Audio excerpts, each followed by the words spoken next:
ವರದಿಯಲ್ಲಿ ಕೆಲವೊಂದು ಲೋಪದೋಷಗಳಿವೆ. ಸಂಪುಟ ಸಭೆಯಲ್ಲಿ ಚರ್ಚಿಸಿ ಮುಂದಿನ ತೀರ್ಮಾನ ಕೈಗೊಳ್ಳಬೇಕಿದೆ ಅಂತ ಚೆಲುವರಾಯಸ್ವಾಮಿ ಹೇಳಿದ್ದಾರೆ. ಸಚಿವರು ಜಾತಿ ಗಣತಿ ವರದಿಗೆ ಲಿಂಗಾಯತ ಜೊತೆಗೆ ಒಕ್ಕಲಿಗರು ಕೂಡ ವಿರೋಧವನ್ನು ವ್ಯಕ್ತಪಡಿಸ್ತಾ ಇದ್ದಾರೆ.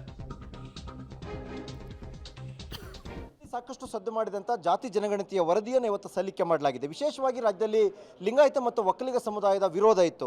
ಈಗ ಒಕ್ಕಲಿಗ ಸಮುದಾಯದ ಹಿರಿಯ ನಾಯಕರು ಮತ್ತು ಸಚಿವರು ಕೂಡ ಆಗಿರ್ತಕ್ಕಂಥ ಚೆಲುವರಾಯಸ್ವಾಮಿ ಅವರು ನಮ್ಮ ಜೊತೆಗಿದ್ದಾರೆ. ಸರ್, ಮೊದಲನೇದಾಗಿ ಜಾತಿ ಜನಗಣತಿಯ ವಿಚಾರದಲ್ಲಿ ಒಕ್ಕಲಿಗ ಮತ್ತು ಲಿಂಗಾಯತ ಸಮುದಾಯದ ವಿರೋಧ ಇತ್ತು. ತಾವು ಒಂದು ಸಭೆಯಲ್ಲಿ ಭಾಗವಹಿಸಿದಿರಿ, ಸ್ವಾಮೀಜಿಯವರಿದ್ದರು. ಅವತ್ತು ನಿಮ್ಮ ಸಮುದಾಯ ನಿರ್ಧಾರ ಮಾಡುತ್ತೆ ಈ ವರದಿ ಬೇಡ, ವೈಜ್ಞಾನಿಕವಾಗಿ ಇಲ್ಲ ಅಂತ. ತಾವು ಈಗೇನು ಹೇಳ್ತೀರಿ?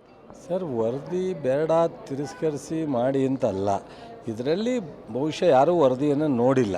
ವರದಿ ಸ್ವೀಕಾರ ಮಾಡಿ ಪ್ರೆಸೆಂಟ್ ಮಾಡಿದಾಗಲೇ ವರದಿನಲ್ಲಿ ಏನಿದೆ ಅಂತ ಗೊತ್ತಾಗೋದು.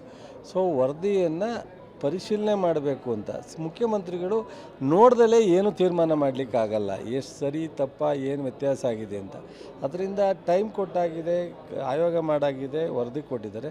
ತಗೊಂಡಿರ್ತಕ್ಕಂಥದ್ದು ಒಂದು ಕಡೆ ಆದರೆ ಮತ್ತು ಅದನ್ನು ಚರ್ಚೆ ಕ್ಯಾಬಿನೆಟ್ ಬರುತ್ತೆ, ಮುಖ್ಯಮಂತ್ರಿಯವ್ರ ಹತ್ರ ಚರ್ಚೆ ಮಾಡ್ತೀವಿ ಯಾವ ಸರಿ ತಪ್ಪು ಅಂತ, ನಂತರ ನಿರ್ಧಾರ ಮಾಡ್ತೀವಿ.